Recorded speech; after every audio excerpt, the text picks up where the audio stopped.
Okay? So both of you would get 1 minute each and then we'll move to the 4 minutes debate. Timer ready, alle? Okay? So Samreen, your time starts now. Following a draft by UGC, that is a University Grants Commission, on setting up an operation of campuses of foreign higher educational institutions in India, we are now welcoming these institutions to our country. In 2022, 13 lakh Indian students were studying abroad, which meant a 68% increase compared to the last year, according to a report by Ministry of External Affairs. So, to reduce this outflux of students going outside, we need foreign universities in India. Also, by another study that is titled Higher Education Abroad by Red Seas, the average estimate of spending by a student abroad is estimated to be $80 billion next year. So to curb this, we have regulations that is going to be imposed on foreign universities when they come to our country. And in the list of top universities done by QS ranking system published this month, there were no Indian colleges in top 100. Right, your time has ended. Now Ahalya, you will get 1 minute and your time starts now. So recently, the UGC allowed the foreign universities to set up their campuses in India. So in my opinion, this idea of the country is associated with a lot of drawbacks. So initially, a student who is studying in such a setup will definitely lack the international exposure that he or she wanted. And another thing is, the quality of the education can be a question sometimes. And most importantly, due to the lack of a proper regulatory body, this can even lead to the commercialization of higher education because most of these universities can be money-minded. And the national security concerns can also be an important problem. And another thing is, due to the lack of a mechanism relating with the mutual understanding or recognition of the degrees, most of the students who achieved a foreign degree from India may find it difficult to go abroad and get a job security.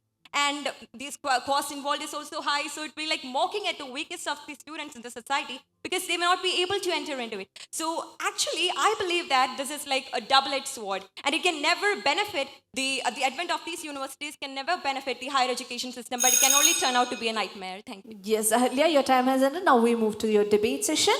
Your time starts now. According to ITIL, of Srinivas Institute of Management Studies, the infrastructure, including digital, academic, everything, was higher in foreign education institutions than in Indian institutes, which means that by bringing these institutes, we are also going to get these technological advancements that is lacking in our country. Yes, Ahalya. But we don't need some to introduce into it. We can even give incentives to the local universities here, like China has did. Because China, they invested more billions for their local universities and thereby even succeeded in attracting top talents and even produced many Nobel Prize winners from there. Also, the Deakin University that is supposed to start this year in gift city of Gandhinagar, the average salary package of the MBA program from there is has a salary rate of 5.8 crore, whereas the top university in India, that is IIM, only offers a 20 to 25 lakh per annum. Okay, so package. what will happen here is I've got a less number of top teachers here. So when these universities come, they'll be like catching all of them, and our Indian institutes will be lacking the top talented professors, and that will definitely affect the future of the country. Samreen. But the invent of foreign universities into India will actually improve the technological methodologies that we have here, academic approaches and cultural perspectives that will improve a global outlook of an Indian student, as well as improve the foreign exchange program between students. Many improvements would come. Even when we provide these foreign degrees, most of the students, we believe that the brain drain will decrease. But what actually happens here is when they are getting the foreign degrees, they will fled the next moment to the foreign countries and for a better living standard, of course. Yes, Samreen. So what do you have to say about the brain drain thing? See, the thing is, for example, talking about BA Music, a student who has studied BA Music from Amity University of Noida has much lesser acceptance rate than a student who has studied in Yale School of Music or Royal Academy of Music, which is given in their websites, which has a 100% acceptance rate as per last year. So you're telling that the quality of the education and the outcome will be more, right?